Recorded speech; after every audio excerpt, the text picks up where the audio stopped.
تھا اور میں اس صحرا میں کھڑے ہو کے سوچ رہا تھا یہ وہ لوگ ہیں جنہوں نے دل کا کلمہ بھی پڑھا ہے، روح کا کلمہ بھی پڑھا ہے. یہ ان کا صرف وجود نہیں جھکتا رب رسول کی بارگاہ میں، جب یہ جھکتے ہیں تو ان کے دل بھی جھکے ہوئے ہوتے ہیں، ان کی روحیں بھی جھکی ہوئی ہوتی. حالات بدل گئے میرے بھائی. ایک زمانہ وہ تھا جب حضرت عمر فاروق کی لونڈی نے کلمہ پڑھا. ہاں حضرت عمر لونڈی نے کلمہ پڑھا تو حضرت عمر نے اسے الٹا لٹکا لیا، درے مارتے. بی بی کہتی ہے عمر مجھے اتنا مارتے کہ مارتے مارتے تھک جاتے، پھر پانی منگاتے، پانی پی کے پھر مارتے. یہ وہی عمر ہے جو کہتے جو کلمہ پڑے گا گردن کاٹ دوں گا. یہ وہی عمر ہے جو کوئی غریب مسکین قریب نہیں پھٹک سکتا تھا، لونڈی کو دروں سے مارتے. وہی عمر کلمہ پڑھ گئے. اور پہلے تو ایک قبیلے کے سردار تھے نا بھائی، پہلے ایک قبیلے کے سردار تھے تو الٹا لٹکا کے مار. چاہیے تھا نا جب امیر المومنین بنتے زیادہ سخت ہو جاتے اور ان کے اندر سختی آتی، پر امیر المومنین بن گئے. 24 لاکھ مربع میل پر حکومت، 24 لاکھ مربع میل کا حکمران، چہرے پہ نقاب پہنا. کنز الاموال میں روایت موجود، وہی عمر جو کل غریب عورت کو دروں سے مارتے ہیں، وہی عمر. انقلاب آ گیا، سوچ بدل گئی، نگاہ اور دل مسلمان ہو گئے. عمر گزر رہے ہیں، ایک گھر سے بچوں کے رونے کی آواز آئی، چہرے پہ نقاب پہنے عمر رک گئے. افلا غلام ساتھ تھا، کہنے لگے پتہ کر کوئی مسئلہ ہے. دروازے پہ دستک دی، بی بی تیرے بچے کیوں روتے ہیں؟ کہنے دوڑ جاؤ. کون ہوتے ہو؟ تمہیں کیوں بتاؤں؟ غریب ہر ایک کو نئی داستان بتائیں. کبھی ایک جماعت آ گئی مجھے بتاؤ میں حل کروں گا، پھر دوسرا آ گیا زخم ٹٹولنے، مجھے بتاؤ میں کس کس کے سامنے زخم کھولیں، کس کس کو بتائیں. بی بی کہنے لگی جا دوڑ جا. درجنوں آتے ہیں روز پوچھتے ہیں، پوچھ کے تو بھی جا. آدھی رات کو تو کون ہے؟ حضرت عمر منت کرنے لگے، کہنے لگے بی بی تیری مہربانی بتا تیرے بچے کیوں روتے ہیں. تو عورت تڑپ کے بولی، کہنے لگی تو نہیں جاتا تو سن پھر. میرے بچوں کی غلطی یہ ہے کہ یہ غریب بھی ہیں اور یتیم بھی ہیں. ان کی غلطی ہے کہ ان کا باپ چلا گیا ہے، ان کی غلطی یہ ہے انہوں نے غریب گھروں میں پرورش پائی ہے، ان کی غلطی یہ ہے کہ ان کا دادا رئیس نہیں تھا، ان کی کوتاہی یہ ہے کہ ان کا نانا جاگیردار نہیں تھا، ان کی غلطی یہ ہے کہ ان کی ماں جہیز میں کچھ لے کے نہیں آئی. اور کیا پوچھنا ہے؟ حضرت عمر کہنے لگے بہن ماجرا کیا ہے؟ کہنے لگی باپ انتقال کر گیا. عمر جب سے حکمران بنا ہے اس گاؤں میں کبھی اس نے پھیرا ہی نہیں ڈالا، وہ آیا ہی نہیں. میری غریبنی کے بچے ساری ساری رات بھوک سے روتے، وہ کبھی آیا ہی نہیں. یہ غلطی ہے. پہلے تو میں کچھ نہ کچھ ان کو خشک روٹی کھلا دیتی تھی، آج تو گھر میں کوئی شے نہیں. شام سے لے کر پانی اور روڑے ہنڈیا میں ڈالے ہیں، پکاتی جاتی ہوں. کہا تھا چلو سو جائیں گے، پر بھوک بڑی ظالم ہے، نیند بھی نہیں آنے دیتی. سب روگاں دا روگ محمد، جس دا نام غریبی کنڈ ولا کے لنگ جاندے نی دوست یار قریبی. کب بھوک بڑی ظالم ہے، پیٹ بھوکا ہو تو یہ بھی نہیں آتی. سوچتی تھی سوچ اب تہجد کا وقت ہے پر سوتے نہیں. اب بتاؤ میں کیا کروں؟ عمر تو 24 لاکھ مربع میل کا حکمران ہے، اس کچی بستی میں کیسے پھیرا ڈالے گا؟ حضرت عمر دوڑے گئے. 60 سال عمر، کندھے پہ اناج کا تھیلا رکھا، کندھے پہ. غلام کہتے حضور مجھے دے دیں. فرمایا بتا قیامت میں بھی میرا بوجھ اٹھائے گا؟ پھر حضرت عمر لائے. پھر عمر نے اس بی بی کے گھر میں چراغ روشن کیا. پھر بوڑھے عمر کہتے میری بیٹیاں تھیں، میری بیویاں تھیں، میں نے کھانا کبھی نہیں پکایا تھا. میں نے اس بی بی سے کہا بہن تو بیٹھ جا، بیٹھ گئی. عمر کہتے ہیں میں نے آگ جلائی. آپ کے غلام کہتے ہیں جب عمر آگ میں پھونکے مارتے تھے تو ان کی داڑھی سے دھواں نکلتا تھا. عمر نے آگ جلائی. پھر فاروق کہتے ہیں میں نے کبھی روٹی نہیں پکائی تھی پر آج میں نے آٹا بھی گوندا. 24 لاکھ مربع میل کا حکمران. او بھائی جب تیرا دل اور نظر مسلمان ہوتی ہے تو پھر تو جھوٹے دعوے نہیں کرتا، پھر دین تیرے لفظوں میں جملوں میں تقریروں میں نہیں رہتا. حضرت سیدنا عمر فاروق رضی اللہ تعالیٰ عنہ آٹا گونتے ہیں، داڑھی ساری آٹے سے بھر گئی. پھر عمر فاروق روٹیاں پکاتے تو ہاتھ جلتے. پھر سالن پکایا. پھر عمر نے دسترخوان بچھایا. پھر وہ چھوٹے چھوٹے بچوں کا عمر نے منہ دھلایا. پھر فاروق اعظم روٹی کے لقمے ان کے منہ میں ڈالتے. اور روتے کہتے بیٹو عمر کو پتہ نہیں چلا کہ تم بھوکے تھے، بیٹیوں عمر کو خبر نہیں تھی، عمر سے ناراض تو نہیں ہو؟ چھوٹے چھوٹے بچے کہتے ہمیں تو پتہ بھی نہیں عمر کون ہے، آپ کیا بات؟ پھر ان کو عمر فاروق نے کھلایا، پھر فاروق اعظم سیر میں بیٹھ گئے، ان کو ہنساتے رہے۔ غلام کہتے حضور اب کیا کرتے ہو؟ فرمایا جو میری وجہ سے روئے تھے انہیں خوش نہ کروں؟ پھر اس بی بی کی طرف متوجہ ہوئے، کہنے لگے اگر عمر نہیں آیا تو آپ ہی خبر کر دیتی۔ تو بی بی کہنے لگی ڈیوٹی عمر کی ہے خبر لینے کی، میری نہیں ہے کہ میں جا کے بتاؤں، میں کیوں بتاؤں؟ تو حضرت عمر کہنے لگے چل عمر کو معاف کر دے۔ کہنے لگی اسے کیا معاف کرنا ہے، میں تو دعا کرتی ہوں اللہ اسے ہٹا دے اور آپ کو بنا دے، میری دعا ہے کہ وہ چلا جائے آپ آ جائیں۔ فرمایا اگر میں بن جاؤں تو عمر کو معاف کر دو گی؟ کہا ہاں کر دوں گی۔ تو حضرت عمر نے چہرے سے نقاب اتارا، فرمایا بی بی میں عمر ہی ہوں، تو نے دیکھا نہیں تھا، جا تیری دعا مقبول ہو گئی۔ وہ بی بی کہنے لگی آپ کے سامنے اتنی جلی کٹی سنائی؟ فرمایا بس ایک وعدہ کر، اگر تو نے عمر کو یہاں معاف کر دیا ہے تو وہاں بھی معاف کر دینا۔ وہاں بھی سوال، شرط یہ ہے تیرا دل کتنا مسلمان ہے۔ ہمارا یہ حال ہے، ہم جملوں کے مسلمان، لفظوں کے مسلمان، ہم اپنے آپ کو کھینچ کھانچ کے مسجد میں لا کے 2-4 رکعتیں بھی پڑھ ہی لیتے، پر دل و نگاہ اگر مسلمان نہیں تو پھر کچھ بھی نہیں۔ دیکھیں نا کتنے اعلیٰ لفظ ہے حدیث میں، نبی پاک نے فرمایا میں اسے اپنا مومن ہی نہیں مانتا۔ صحابہ کہتے ہیں پوچھنے لگے تھے کسے؟ تو حضور نے دوسرا بار پھر کہہ دیا، فرمایا میں اللہ کی قسم اسے مومن نہیں مانتا۔ تیسرا جملہ پوچھنے لگے تو حضور نے پھر بول دیا، فرمایا میں نہیں مومن مانتا۔ حضور کسے؟ فرمایا جو خود تو پیٹ بھر کے کھائے اور اس کا پڑوسی بھوکا سو جائے۔ 3 دفعہ حضور نے کہا میں مومن ہی نہیں مانتا، جتنی مرضی تسبیح پڑھے، نہ مرضی رب رب کہے۔ تو میرے بھائی یاد رکھیں، دیکھیں نا حضرت بلال حبشی رضی اللہ تعالیٰ عنہ بیان فرماتے ہیں کہ میں نا نبی پاک علیہ السلام کے مہمان آیا کرتے تھے تو بعض اوقات مجھے قرض لے کر بھی میزبانی کرنا پڑتی تھی حضور کے مہمانوں۔ ایک یہودی تھے، انہوں نے مجھ سے کہا اس یہودی آدمی نے کہ یار ادھر ادھر سے جو قرضہ لیتا ہے تو مجھ سے لے لیا کر۔ کہتے اس نے قرضہ دیا، ایک وعدہ ہو گیا اتنے وقت کے بعد تمہیں پیسے دے دوں گا، ابھی وعدے میں 3 دن باقی تھے۔ حضور علیہ الصلوۃ والسلام مدینہ شریف کے ایک بازار سے گزر رہے تھے، سیدنا فاروق اعظم رضی اللہ تعالیٰ عنہ بھی پاک بارگاہ میں حاضر تھے۔ وہ یہودی آ گیا اور آ کے نبی پاک علیہ السلام سے مطالبہ کرنے لگا، وہ جناب بلال نے قرض لیا تھا واپس کریں۔ تو حضور نے فرمایا ابھی تو وعدے میں ٹائم ہے، کہنے لگا آپ دیں۔ اور اس نے بڑے سخت لفظ کہے، کہنے والے تو کہہ ہی دیتے ہیں، سننے والے کمال کرتے ہیں۔ اس نے سخت جملے کہے۔ حضرت عمر نے تلوار پہ ہاتھ رکھ لیا، نبی کریم فرمانے لگے مسکرا کے، تو میں عمر جلدی نہ کر یار، ہم تو دشمن کو بھی پاکیزہ سزا دیتے ہیں۔ یہ جو بے چینی ہے نا، بے قراری، آپ نہ لڑائی کر کے فتح نہیں حاصل کر سکتے، بحث کر کے فتح۔ آپ نے ایک بات کی، آپ کا مخالف 3 کرے گا، پھر آپ کو 6 کرنی پڑیں گی، پھر وہ 9 کر دے گا۔ تو اس نے ایک بات کی، آپ چپ رہیں، اس نے 2 کی، آپ چپ ہیں، 3 کی چپ ہیں، 4 کی، آخر میں وہ کہے گا اوے تو میں نے پاگل سمجھنا، اب وہ بولدا کیوں نہیں؟ تو چپ رہ کے تو سامنے والے کو پاگل بھی کیا جا سکتا ہے۔ اس لیے درویشوں نے کہا تھا جتن جتن تہار کوئی کھیڑے تو ہارن کھیڑ فقیرا، اوے جتن دا مل کوڈی پیندا ہی ہارن دا مل ہیرا۔ حضور فرمانے لگے عمر جلدی نہ کر یار، ٹھہر جا۔ حضور فرمانے لگے عمر اس طرح کر، فلاں جگہ پہ کھجوریں پڑی ہیں، اسے وہاں لے جا اور تول تول کے دے کھجوریں۔ حضرت عمر کہتے ہیں میں انہیں ساتھ لے گیا، مجھے ذرا غصہ تھا، وہ نہ مجھ سے تھوڑی تھوڑی باتیں پوچھنے لگا، تو میں کھجوریں دے رہا ہوں، میں توجہ نہیں کر رہا۔ کہنے لگا عمر یار مجھ پہ جلدی نہ کر، میری بات تو سنو۔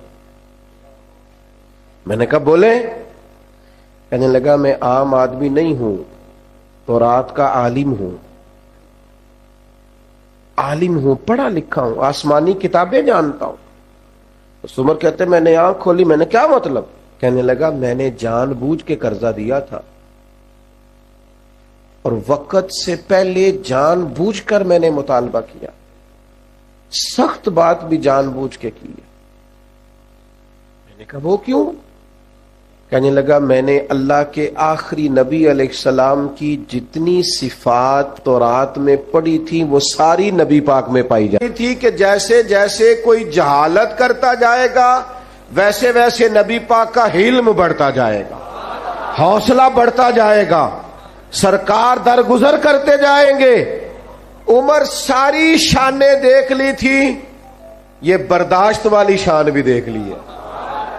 کیا بات ہے علم کی، بردباری کی، کیا بات۔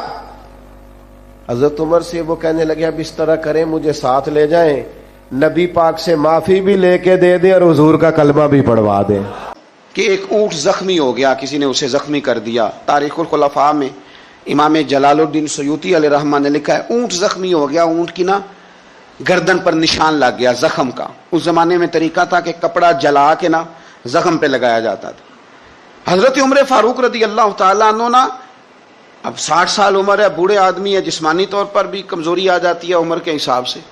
اونٹ کی نکیل کے ساتھ پہلے اسے باندھا، پھر وہ کپڑا جلایا، پھر اپنے ہاتھوں سے اونٹ کا وہ جو زخم تھا نا اس پر وہ کپڑا ڈالنے لگے، اس کو ٹھیک کرنے لگے۔ تو صاحبزادے آگے بڑھے، وہ کہنے لگے ابا جی یہ اونٹ ہے اور آپ اس کے زخم کو چھیڑ رہے ہیں، وہ آپ کو تکلیف بھی پہنچا سکتا ہے، تو یہ آپ 2-3 غلاموں کے ذمہ لگا دیں، وہ اس کے زخم پر دوائی مرہم پٹی کر دیں گے، یہ آپ کو کاٹ ہی نہ لے۔ تو کہتے ہیں حضرت عمر فاروق نے میری بات کو جھٹکا فرمانے لگے پیچھے ہٹ جا، حکومت میری ہے کہ غلاموں کی ہے؟ ذمہ داری میری ہے کہ غلاموں کی ہے؟ فرمایا پتر میں تو ڈر رہا ہوں کہ کہیں یہ اونٹ ہی قیامت میں میری شکایت نہ کر دے، یہ میری شکایت نہ کر دے کہ اللہ میں بیمار ہو گیا، زخم لگ گیا، حکومت عمر کی تھی اور کسی نے مجھے پوچھا ہی نہیں۔ میرے دوستو احساس ذمہ داری اب یقین کریں نکل گئی۔ ہم لاؤبالی لوگ ہیں، لاؤبالی۔ میں کبھی سفر کرتا ہوں بہت زیادہ، تو میرے جو ڈرائیور حضرات ہوتے ہیں وہ میرے ساتھ وقت گزارنا خاصا مشکل کام ہے، اس لیے کہ میں گاڑی مجھے چلانی نہیں آتی پر چلواتا اپنی مرضی کی ہوں۔ تو ان کی خواہش ہوتی ہے کہ میٹر پہ نظر نہ پڑے پیر صاحب کی، تو میں پچھلی سیٹ پہ بیٹھتا ہوں تو میں اس ترتیب سے بیٹھتا ہوں کہ مجھے پتہ چل جائے کہ میٹر اب کہاں پہنچا ہے، اس لیے کہ مجھے پتہ ہے خدا نہ خواستہ کسی جگہ کوئی معاملہ ہوگا نا، اور میں بچوں کو بتاتا رہتا ہوں۔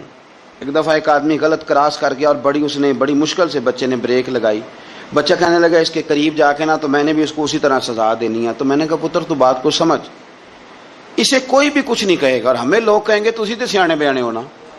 ہمیں اپنی ذمہ داریوں کا احساس کرنا چاہیے۔ جب ہم غیر ذمہ دار کسی جگہ بھی ہو جاتے ہیں تو حالات خراب ہو جاتے ہیں۔ حضرت فاروق اعظم رضی اللہ تعالیٰ نا چھوٹی چھوٹی باتوں کا خیال کرتے۔ دیکھیں نا امام مسجد، میں روز امام مسجد کے حقوق بیان کرتا ہوں، لیکن مجھے مسجدوں کے ائمہ سے شکوہ بھی ہے، وہ اپنے نمازیوں کا نہیں خیال کرتے، ان کی طبیعت کا نہیں لحاظ کرتے۔ ہم اگر تھوڑا سا لحاظ کریں ائمہ مساجد نمازیوں کا، نبی پاک علیہ السلام نے فرمایا کہ میرا دل کرتا ہے میں لمبی نماز پڑھاؤں، لیکن پھر مجھے خیال آتا ہے کہ پیچھے بوڑھے بھی ہیں، بیمار بھی ہیں، بچے بھی ہیں۔ میرا دل کرتا ہے لیکن میں لوگوں کی تکلیف کو دیکھتے ہوئے نماز مختصر پڑھاتا ہوں۔ ائمہ مساجد اگر تھوڑا سا غور کریں، پیار کریں لوگوں کے ساتھ، تو مسجد کے اندر ایک خوبصورتی والا ماحول۔ یار میرا مطلب ہے کچھ بندے ایسے ہوتے ہیں جو بیچارے غصہ کسی اور کا ہوتا ہے نکالتے مسجد آ کے ہوتے ہیں، تو گھر میں بھی تو دادا ابو کئی دفعہ اس طرح کاری لیتے ہیں نا۔ تو تھوڑا سا اگر ظرف بڑا ہو، حوصلہ ذرا بڑا ہو، آپ کو ہنسنا آتا ہو۔ نبی پاک صلی اللہ علیہ وسلم اکیلے بیٹھتے تھے تو متفکر بیٹھتے تھے، اکیلے ہوتے تھے تو سوچتے تھے، اکیلے ہوتے تھے تو سوچتے تھے، میری بات پہ غور کرنا، اکیلے ہوتے تھے تو سوچتے تھے، اور جب لوگوں کے بیچ بیٹھتے تھے تو ہنستے تھے۔ لوگوں کے بیچ آ کے منہ نہیں بنانا، وہ اکیلے آپ فکر کریں، غور کریں جو مرضی۔ اکیلے بیٹھتے تھے تو حضور تفکر کرتے تھے، لوگوں میں آتے تھے تو مسکرا کے آتے تھے۔ تو حضرت عمر فاروق اب 24 لاکھ مربع میل کا حکمران اور ہزاروں لوگ جس کے پیچھے نماز پڑھیں، وہ ایک ایک بندے کا خیال کرے، ممکن نہیں ہوتا۔ ایک بڑے جلیل القدر صحابی تھے حضرت سعید بن یربوع رضی اللہ تعالیٰ عنہ۔ حضرت عمر کے زمانے میں نابینا ہو گئے. تو حضرت فاروق اعظم رضی اللہ تعالیٰ عنہ لوگوں سے پوچھا کہ سعید نہیں نظر آ رہے. عرض کی حضور ان کی بینائی چلی گئی ہے. جناب عمر گھر گئے, تعزیت کی, آپ کو تکلیف پہنچی, اللہ آپ کا بھلا کرے. آپ ان سے پوچھتے ہیں بھائی یہاں تو کوئی سپاہی چلا جائے نا دنیا سے تو کوئی صوبائی وزیر یا کوئی افسر آ جائے بس کافی ہے, وزیر اعظم صاحب کے پاس کہاں وقت ہے. وہ کہتے ہیں 2 منسٹر بھیج دیے تھے, بات ختم ہو گئی. حضرت عمر خود گئے, صحابی کی آنکھیں چلی گئی تھی, اور جا کر کے اسے کہنے لگے کہ اب آپ مسجد کیسے آئے جائیں گے. انہوں نے کہا حضور یہ تو میرے لیے بڑی تکلیف والا معاملہ ہے, نابینا ہو گیا ہوں, تنہا تو جا نہیں سکتا, قربان جاؤں سیدنا فاروق اعظم پر. حضرت عمر فاروق رضی اللہ تعالیٰ عنہ نے ایک بندے کی باقاعدہ ڈیوٹی لگائی. فرمانے لگے تیری آج کے بعد ذمہ داری ہے 5 وقت حضرت سعید کا بازو تھامنا ہے, تو انہیں مسجد پہنچانا ہے, اور 5 وقت ان کو گھر لے کے آنا ہے. اور فرمایا یاد رکھنا, یہ نہ سمجھنا کہ میں آرڈر دے کے بھول جاؤں گا, میں ہر ہفتے تم سے پوچھا بھی کروں گا کہ تم نے سعید کے ساتھ کیا سلوک کیا. تو چھوٹی چھوٹی چیزوں کا فوجی, جیسے کہ میں نے پہلے کہا ہے, وہ سال کے بعد نا کبھی کوئی تقریب ہوتی ہے تو بلا کے نا فوجیوں کے بچوں کو, ان کی ماں کو, تو ایک آدھ تمغہ دے دیا جاتا ہے پھر چھٹی. کبھی کسی نے پوچھا ہے کہ یتیمی میں بچوں کا کیا حال ہوا؟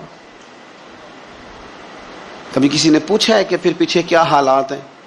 میں کوئی لسٹ نہیں بیان کرتا, لیکن میں ثبوت رکھتا ہوں کہ جن کے لیے ترانے پڑے گئے اور بہت بڑی انٹرنیشنل کانفرنسیں کی گئیں اور میڈیا میں بڑا کچھ دکھایا گیا, ان کے بچوں پر وہ وقت بھی آیا کہ انہوں نے روٹی مانگ کے کھائی. یہ فوٹو سیشن کرانا آسان کام ہے, لیکن ان کا خیال رکھنا یہ مشکل کام ہے. مشکل کام ہے. بھیج دیا کسی کو, وزیر کو, جا چیک دیا جا کے شہید کی بیوہ کو, وہ فلاں آدمی پولیس میں شہید ہو گیا, تو وہ بیوہ بعد میں بتا رہی ہے کہ وہ چیک میں نے 5 دفعہ بینک بھیجا ہے, وہ کیش ہی نہیں ہوتا, کیونکہ فوٹو تو آ گئی, بات تو ختم ہو گئی.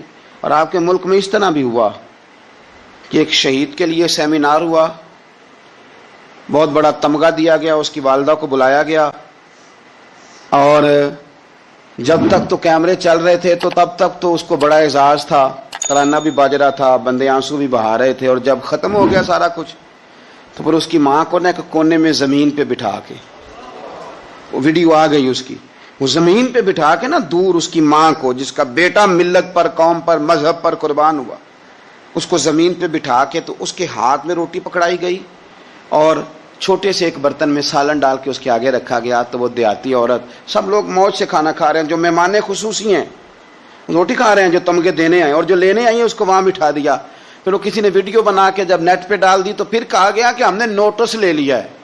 وہ پتہ نہیں کس بلا کا نام ہے, ہم نے نوٹس لے لیا ہے. وہ کیا ہوتا ہے ہمیں تو نہیں پتا, آج تک اس کا کوئی نتیجہ نکلا ہو. کیا نوٹس لیا, کیا بات آئی سامنے؟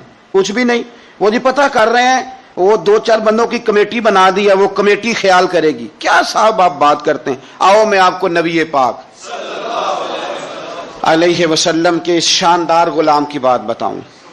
صحیح بخاری میں حدیث, صحابہ کہتے ہیں حضرت عمر فاروق رضی اللہ تعالیٰ عنہ کے پاس ایک خاتون روتی ہوئی آئی, کہنے لگی خامد میرا شہید ہو گیا اور 4-5 بیٹیاں چھوڑ گیا, تو گھر میں تو بکری کا کھر بھی نہیں, کوئی چیز نہیں کھانے پینے کے لیے. فاروق اعظم رضی اللہ تعالیٰ عنہ نے کمیٹی نہیں بنائی, چیک نہیں دیا, وہ ایک اچھا سا اور ایک خوبصورت سے پیکج کا اعلان نہیں فرمایا, بلکہ فاروق اعظم نے ایک اچھا تازہ تگڑا اونٹ مال غنیمت کے اونٹوں میں سے لیا اور 2 بوریاں اپنے ہاتھوں سے اچھے راشن کی بھری, اس کے اندر ڈھیر سارے نگد پیسے بوریوں میں ڈالے, اور وہ دونوں بوریاں اونٹ کے اوپر اپنے ہاتھوں سے, بخاری پڑھ رہا ہوں, ان کی رسیاں باندھی.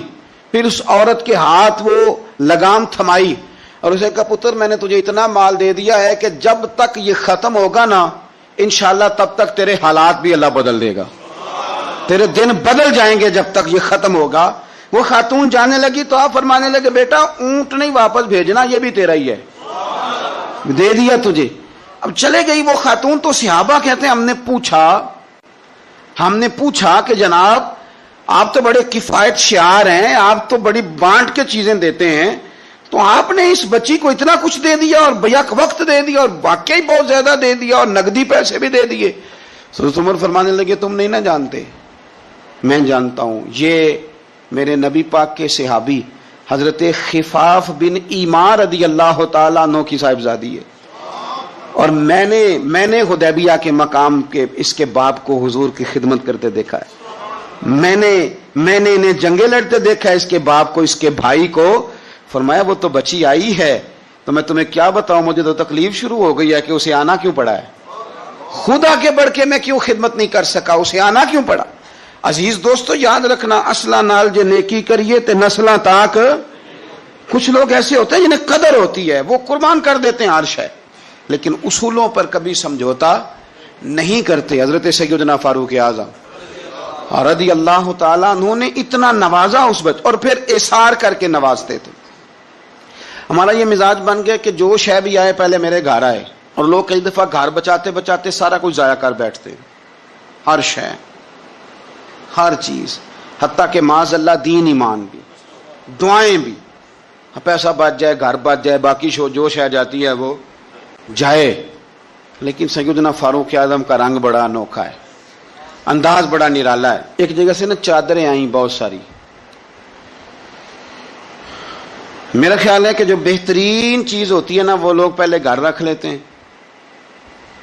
یہ قربانیاں ہوئی ہیں نا جی، تو 4 5 رانے جنہوں نے 6 بکرے کیے، وہ پہلے انہوں نے سائیڈ پہ کر لی۔ مجھے ایک سنگی بتانے لگے کہ اس دفعہ آپ کی دعا سے خیر ہوئی ہے، ہم نے مکس کر کے گوشت بانٹا ہے، ورنہ پہلے اسی طرح کرتے تھے کہ جو رانے ہیں نا وہ ساری سائیڈ پہ کرو اور باقی پھر اکٹھا کر کے اللہ کے راستے میں دے دو۔ اللہ کی راہ میں جو دینا ہے، جو اپنی راہ میں دینا ہے اس کا طریقہ، اور اللہ کی راہ میں دینا ہے معاذ اللہ تو اس کا سٹائل اور ہے۔ فرمانے لگے کہ چادریں آئیں اور بڑی بڑی قیمتی چادریں آئیں، تو فاروق اعظم رضی اللہ تعالیٰ عنہ نے کوئی اس میں تخصیص نہیں کی، 1 2 2 3 3 4 4 بانٹتے رہے۔ چادریں تھی عورتوں والی۔ اب جو سب سے نیچے سے چادر نکلی وہ اتفاق سے بڑی شاندار نکل آئی، آخر میں جو رہ گئی نا، صبر کریں تے موتی مل سن تے ذکر کریں تے ہیرے، یہ صبر کریں تے موتی مل سن، ذکر کریں تے جے پاگلا وانگو رولا پاویں، نہ موتی نہ، صبر کریں تے موتی مل سن، ذکر کریں تے۔ آج کل لوگ شور ڈال کے سارا کچھ کرنا چاہتے، تو چپ کر کے کونے میں بیٹھ جا، تو بیٹھا رہ، تو ڈرنا دے، پوچھنے والا خود ہی تجھ سے پوچھ لے گا تو کدھر سے آیا ہے، وہ ختم ہو گئی بات۔ صبر کیا نا جب، وہ چادریں ساری، تو ایک چادر اب اپنے گھر والوں کے لیے انہوں نے چادر ابھی دینی تھی، وہ سب سے نیچے قیمتی چادر نکل آئی، تو چادر بڑی حسین ہے اور باری بھی حضرت عمر کی لگ گئی، ان کے گھر جانی تھی چادر ان کی اہلیہ کے لیے۔ تو ایک صحابی کہنے لگے یہ آپ کی زوجہ جناب ام کلثوم رضی اللہ تعالی عنہا پر بڑی جچے گی چادر، بڑی حسین ہے، اور یہ خاتون اول کو بڑی جچے گی۔ تو حضرت عمر کہنے لگے ام سلیت رضی اللہ تعالی عنہا ایک خاتون ہے، یہ چادر انہیں دوں گا۔ کہا ان کو کیوں دیں گے؟ فرمانے لگے اس لیے کہ احد میں جب بہت سارے لوگ زخمی ہو گئے تھے تو میں نے اس بی بی کو دیکھا تھا مسکیزہ اٹھا کے نبی پاک کے غلاموں کو پانی پلا رہی تھی، تو یہ خوبصورت چادر اس کے حصے میں آئے گی جس نے رسول اللہ کے دین کی خدمت کی۔ وہ حضرت عمر نے بتایا جو حضور کے دین کی خدمت کرتے رہے ہم ان کی خدمت کرتے رہیں گے۔ فوجیوں کو بھیجتے تھے نا جب آپ جہاد پر، تو پیچھے سے فوجیوں کے گھروں میں جاتے تھے صبح خود۔ میں پہلے کہہ چکا ہوں کہ یہ نہیں کہتے تھے کہ محکمے والوں کی ڈیوٹی لگا دی ہے، خود جاتے تھے اور فوجیوں کے گھر والوں سے پوچھتے تھے کوئی سبزی تو نہیں منگانی، کہ نہیں حضرت عمر کوئی سودا تو نہیں منگانا؟ تو وہ خواتین کہتی کہ ہاں زیتون لانے والا ہے، پنیر لانے والی ہے، گھی لانے والا ہے، ستوں کی ضرورت ہے۔ تو فاروق اعظم نے لسٹ پکڑی ہے، تو بازار میں آتے تو شور مچ جاتا، امیر المومنین آئے، لوگ پوچھتے آپ کیسے آئے؟ فرمانے لگے وہ فوجیوں کے گھروں میں سودا پہنچانا ہے۔ ایک دفعہ قحط بھی پڑا تھا حضرت عمر کے دور میں، عام الرمادہ اس کو کہتے ہیں، 8 9 مہینے بارش نہیں ہوئی تھی۔ حضرت عمر فاروق نہ شروع سے زیتون استعمال نہیں کرتے تھے، کچھ بندے کچھ چیزیں نہیں نہ کھا سکتے، ان کا مزاج نہیں ہوتا۔ میرا بھائی ہے گوشت نہیں کھاتا، میرا ایک بیٹا ہے سوائے گوشت کے کوئی شے نہیں کھاتا۔ اب یہ فرق ہے، کوئی کچھ کھاتا ہے اور کوئی کچھ کھاتا ہے، اب اس کا کیا کیا جائے؟ اپنا اپنا لوگوں کا مزاج ہے۔ ہمارے سامنے بہت سارے بندے بہت ساری چیزیں، اللہ کے فضل سے ناپسند کوئی شے نہیں، لیکن کچھ چیزیں انسان کی طبیعت پر سوٹ نہیں کرتی، اس سے وہ نہیں کھائی جاتی. یہ الگ بات ہے کہ لوگ پیر صاحب کو بلیک میل کرتے ہیں, کہتے ہیں کھائیں, ہم نے وضو کر کے پکائی ہے, یا آپ نے وضو کر کے پکائی ہے تو وہ جو دوائی کھا کے ہضم کرے گا, تو آپ مہربانی کریں, وہ نہیں کھانا چاہ رہا تو آپ اس کو تھوڑی سی گنجائش ہی دے دیں. تو حضرت عمر فاروق زیتون استعمال نہیں کرتے تھے, ان کی طبیعت کو تکلیف دیتی تھی. اب قحط کا زمانہ ہے, آپ کا مزاج تھا گھی کے ساتھ سالن پکتا تو کھاتے, تو قحط پڑا نا تو گھی بہت مہنگا تھا اور زیتون سستا تھا, تو حضرت عمر نے کہا سارے زیتون ہی کھائیں گے.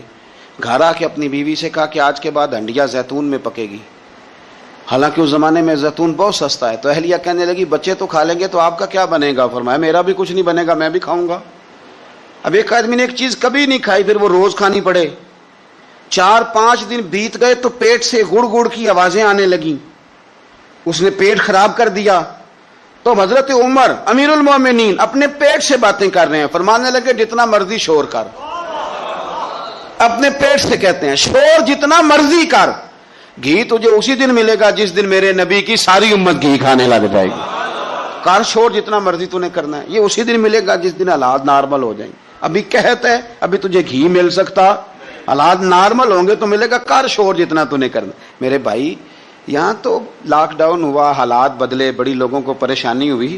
چاہیے تو یہ تھا نا کہ وزیر کے پاس 2-3 گاڑیاں پروٹوکول کی ہیں, وہ 3 ہی دے دیتے, ایک رکھ لیتے جس میں سفر کرتے ہیں. لیکن ہمارے یہاں نا لوگ غریبوں کا درد بیان کرتے ہیں لیکن اس کا عملی اظہار. قحط کے دنوں میں آپ کا بیٹا تربوز کھا رہا تھا تو سیدنا فاروق اعظم نے پکڑ کے اس کے گردن پر ایک چپت مار دی.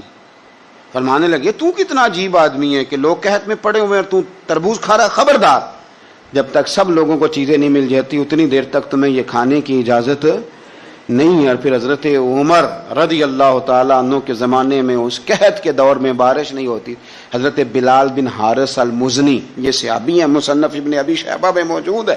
یہ ختم کیسے ہوئی قحط, ختم کیسے؟ وہ گئے جا کے نا حضور کے روضے پہ حاضر ہوئے, حضور بارش نہیں ہو رہی, مہربانی کریں.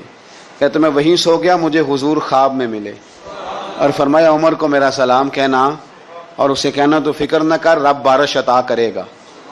تو بارش ہوئی حضور کے روضہ نور پہ جانے کی برکت سے. اللہ کرے امت کے لیے روضے کے دروازے ہمیشہ کھلے رہے, کبھی بند نہ ہو, وہاں سے تو کرم ملتا ہے. تو جو آج حضرت عمر کے بارے میں ساری گفتگو ہے, ایک پہلو میں آپ کے سامنے رکھنا چاہتا ہوں کہ احساس ذمہ داری, لوگوں کے ساتھ ان کا رویہ. ایک قحط کے زمانے میں ہی دور سے کچھ لوگ آ گئے کہ چلو باہر قحط ہے تو مدینے چلتے ہیں. انہوں نے آ کے باہر ڈیرا لگا لیا. حضرت عمر کو پتہ چلا کچھ مسافر بھی آ گئے, تو آپ نے کھانے پینے کا سامان اٹھایا, پشت پہ رکھا, کندھے پہ تو جا رہے ہیں. جناب ابو ہریرہ فرماتے ہیں عمر بھی تھے, ان کے خادم بھی تھے. میں نے پوچھ لیا کہاں جا رہے ہو, تو کہنے لگے پیچھے مڑ کے ابو ہریرہ ہے. میں نے کہا جی. کہنے لگے ادھر آ یار, میں تھک گیا ہوں, تھوڑا سا سامان تو بھی اٹھا, چل میرے ساتھ. کہتے میں نے تو پوچھ لیا تھا, میں بھی قابو آ گیا.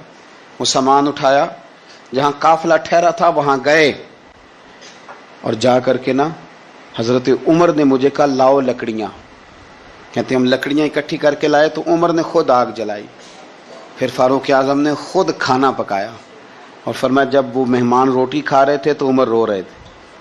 ہم نے کہا حضور روتے کیوں ہیں؟ فرمانے لگے جب رب کے بھوکے بندے روٹی کھا لیتے ہیں تو اللہ راضی بڑا ہوتا ہے. تو سوچتا ہوں مجھ چھوٹے آدمی کو رب کریم نے کتنا اعزاز دیا ہے کہ میری وجہ سے آج ان بھوکوں نے کھانا کھایا. تو میرے عزیزو, جناب فاروق اعظم نے ہمیں یہ درس دیا کہ احساس ذمہ داری زندگی میں پیدا کریں.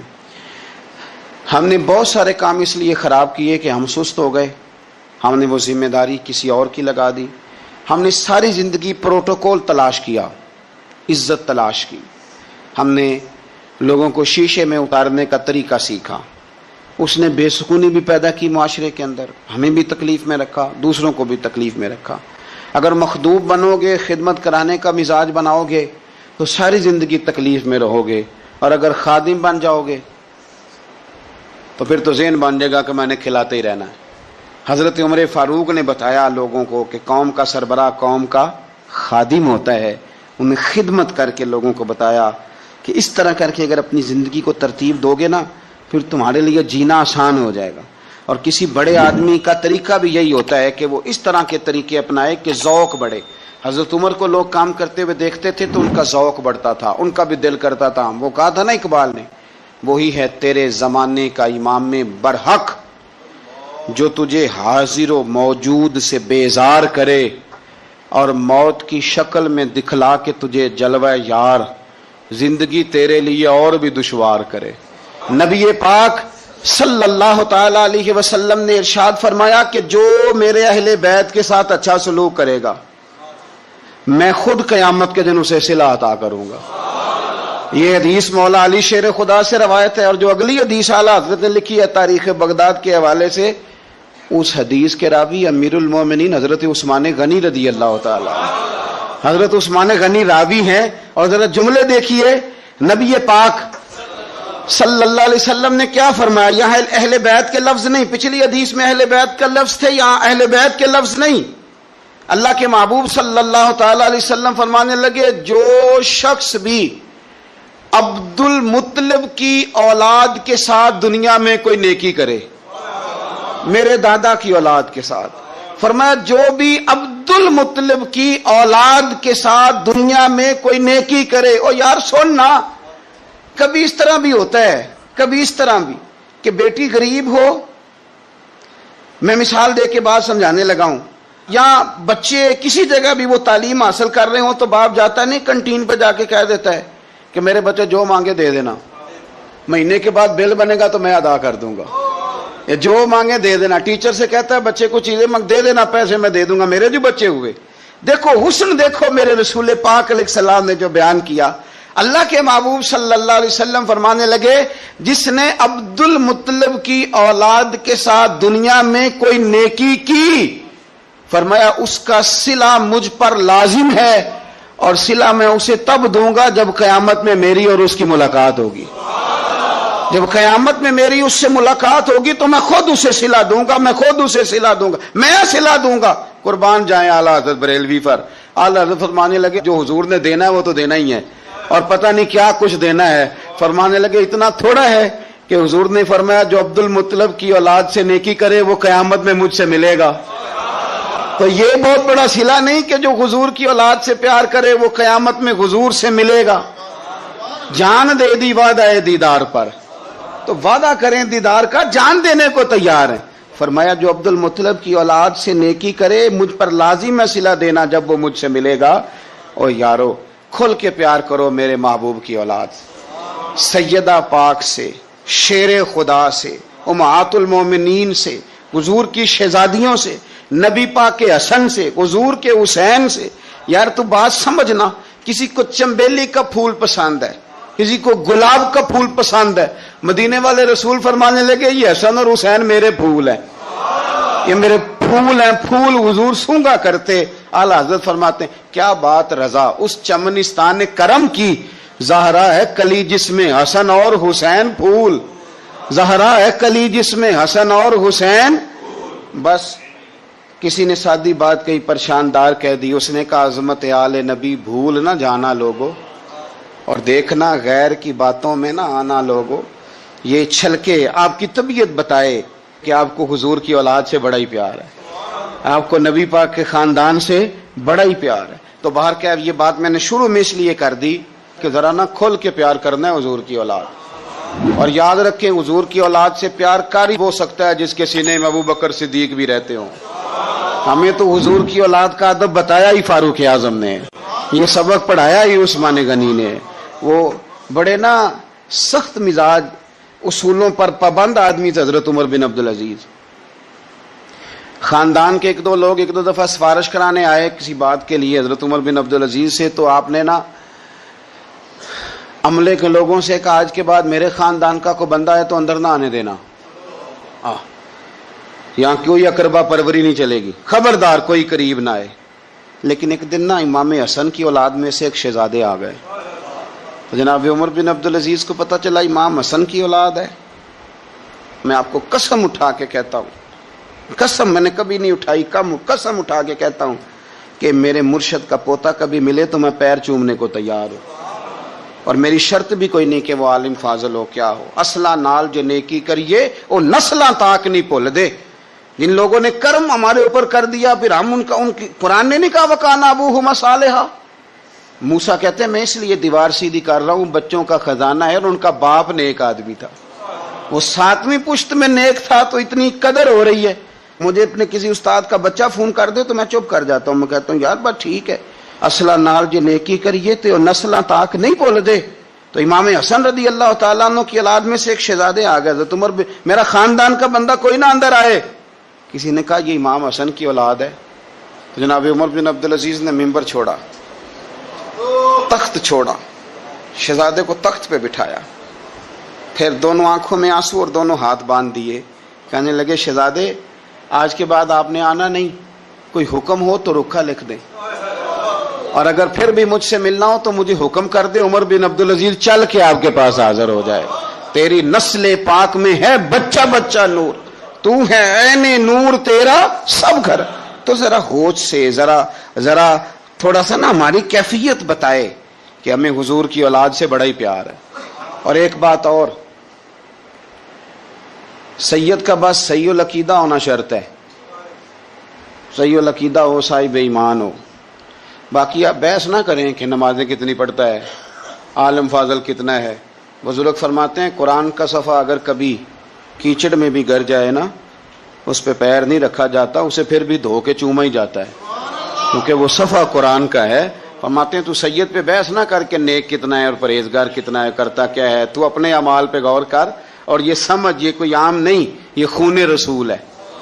اعلیٰ حضرت حضور کے بچوں کی شان بیان کرتے ہیں تو کہتے ہیں آب تطہیر سے جس میں پودے جمے، یعنی یہ جو سیدہ فاطمہ کے بچے پیدا ہوئے ہیں تو یہ آب تطہیر سے جس میں پودے جمے، اس ریاض نجابت پہ لاکھوں سلام۔